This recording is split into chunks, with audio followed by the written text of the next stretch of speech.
I'll do that tomorrow. Sound familiar? My name is Reen Rose, and I'd like to talk a little bit about procrastination.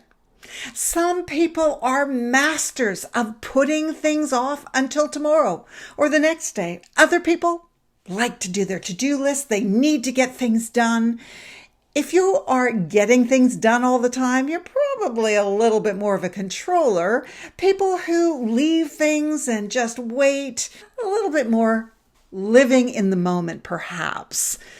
But neither extreme is the perfect way to be.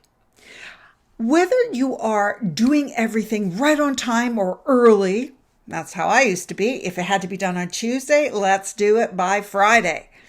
Or if you're that person who just puts it off and puts it off and puts it off until you have no option but to get it done, neither of those are the perfect way of going about it. And the important thing to look at is not whether you are a procrastinator or a let's get it done kind of person. It's why. What is the why behind your procrastination? Are you putting things off because you're frightened? Are you putting things off because you can't be bothered? Or are you putting things off because it doesn't feel like the right thing? It just feels too hard and heavy, and you don't really know why. If that's the case, then I suggest that procrastination is a positive thing, that is probably serving you. As I mentioned, I am that person who used to get things done so far in advance because I hated time pressure. And yet, by the time the deadline came around, often things had changed. I'd put a lot of time and effort into getting something done, and then it didn't need to be done anymore.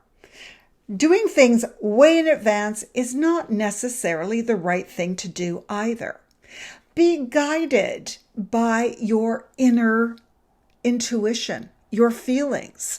If something just seems really hard to get done, even though you've been trying and trying, take that into consideration. Maybe this isn't the right thing to be doing right now. The next time you feel moved to procrastinate, stop and see why you're putting things off. Is it because it seems overwhelming?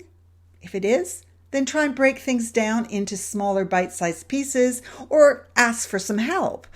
If you just can't be bothered, maybe it's time to give yourself a kick in the pants and get going.